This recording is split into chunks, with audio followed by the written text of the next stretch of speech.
आज बात करते हैं 1999 के कारगिल युद्ध की।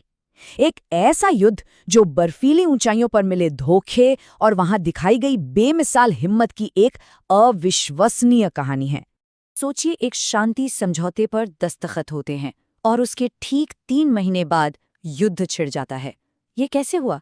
चलिए समझते हैं कि कैसे शांति की बातों के बीच युद्ध के नगाड़े बजने लगे।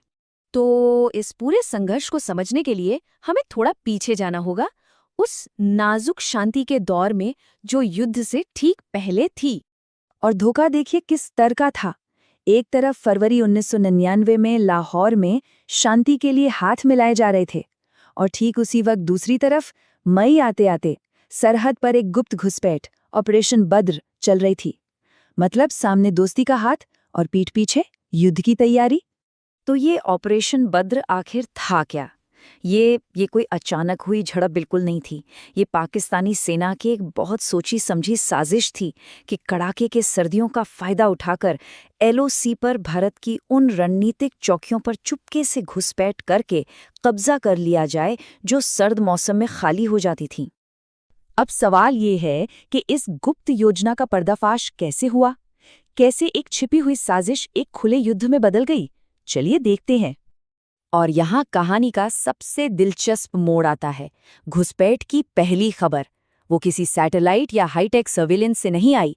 वो आई 3 मई 1999 को, जब कारगिल के कुछ स्थानीय चरवाहों ने पहाड़ों में कुछ अजीब, कुछ असामान्य गतिविधि देखी। उन्होंने ही भारतीय सेना को इसकी सूचना दी। हमारी रक्षा की पहली पंक्ति वो आम नागरिक थे। तो सवाल ये उठता है कि पाकिस्तान ने इतना बड़ा जोखिम उठाया ही क्यों? इन ऊंची ऊंची बर्फीली चोटियों पर कब्जा करने के पीछे उनका असली रणनीतिक मकसद क्या था? देखिए, मकसद एक नहीं कई थे। सबसे बड़ा मकसद था श्रीनगर से लेह जाने वाले स्ट्रैटेजिक हाईवे NH-1A को काट देना। अगर ये हो जाता तो सियाचिन ग्लेशियर पर बैठी भारतीय सेना तक रसद पहुंचाना नामुमकिन हो जाता। इसके अलावा भारत पर कश्मीर मुद्दे पर बातचीत करने का दबाव बनाना और इस विवाद को अंतर्राष्ट्रीय स्तर पर उछालना भी उनके बड़े लक्ष्यों में से एक था। मतलब एक तीर से कई निशाने साधने की कोशिश थी। तो जब धोखे का पता चला, भारत ने कैसे जवाब दिया? अब बात करते हैं भारत के जबरदस्त जवाबी हमले की। भारत का जवाब दो तरफा था। जमीन पर भारतीय थल सेना ने ऑपरेशन विजय लॉन्च किया, जिसका मकसद था एक एक करके अपनी चौकियों को वापस जीतना। करीब 2 लाख सैनिकों को इस मिशन पर लगाया गया। और आसमान से भारतीय वायुसेना ने ऑपरेशन सफेद सागर के तहत मदद की।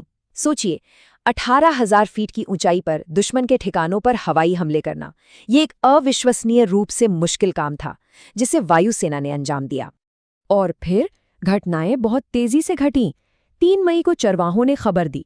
26 मई तक वायुसेना का ऑपरेशन सफेद सागर शुरू हो गया। जून का महीना तोलोलिंग जैसी अहम चोटियों पर कब्जे के लिए हुई भीषण लड़ाइयों का गवाह बना। और फिर आया 4 जुलाई का वो ऐतिहासिक दिन जब भारतीय तिरंगा रणनीतिक रूप से सबसे महत्वपूर्ण टाइगर हिल पर फहराया गया। और आखिरकार 26 जुलाई को भारत ने अपनी पूरी जीत का ऐलान कर दिया। ये जीत सिर्फ एक सैन्य जीत नहीं थी, ये दुनिया के सबसे मुश्किल जंग के मैदानों में से एक में हमारे सैनिकों के अदम्य साहस और बलिदान की एक अमर गाथा थी। इस युद्ध में असाधारण वीरता के लिए चार महानायकों को भारत के सर्वोच्च सैन्य सम्मान परमवीर चक्र से नवाजा गया। ये नाम इतिहास में हमेशा के लिए अमर हो गए। कैप्टन विक्रम बत्रा और लेफ्टिनेंट मनोज कुमार पांडे, जिन्हें ये सम्मान मरणोपरांत मिला, और उनके साथ राइफलमैन संजय कुमार और ग्रेनेडियर योगेंद्र सिंह यादव। ये सिर्फ नाम नहीं है, ये उस बहादुरी की मिसाल है जब इन्होंने लगभग नामुमकिन हालातों में भी आगे बढ़कर अपनी टुकड़ियों का नेतृत्व किया। और कौन भूल सकता है कैप्टन विक्रम बत्रा का वो सिग्नल, जब भी वो कोई चोटी जीतते तो अपने कमांड पोस्ट को संदेश भेजते थे, ये दिल मांगे मोर। ये सिर्फ एक नारा नहीं रहा, ये भारतीय सेना के कभी ना हार मानने वाले जज्बे और हिम्मत का प्रतीक बन गया, जो पूरे देश में गूंज उठा। अच्छा, तो युद्ध खत्म हुआ, भारत जीत गया, लेकिन इस जीत के बाद क्या हुआ? इसकी विरासत क्या रही? चलिए अब इस पर नजर डालते हैं। देखिए, जीत की एक कीमत होती है, और ये जीत एक बहुत बड़ी कीमत चुकाकर मिली थी। भारत ने अपने 527 सैनिक खो दिए। हर एक जान कीमती थी। अनुमान है कि पाकिस्तानी पक्ष के भी करीब 700 से 1000 सैनिक मारे गए। ये आंकड़े हमें याद दिलाते हैं कि इस जीत के पीछे कितना बड़ा बलिदान था। जंग के मैदान के अलावा भारत ने कूटनीति के मोर्चे पर भी एक बड़ी जीत हासिल की। अमेरिका समेत दुनिया के ज्यादातर बड़े देशों ने ये माना कि पाकिस्तान ने एलओसी का उल्लंघन किया है। पाकिस्तान पर अंतर्राष्ट्रीय दबाव बढ़ा कि वो अपनी सेना वापस बुलाए, जिससे दुनिया भर में उसकी किरकिरी हुई। तो इस युद्ध के बाद 3 बड़े और स्थायी बदलाव हुए। पहला, भारत ने अपनी सभी चौकियों पर फिर से कब्जा कर लिया। ये एक पूर्ण सैन्य विजय थी।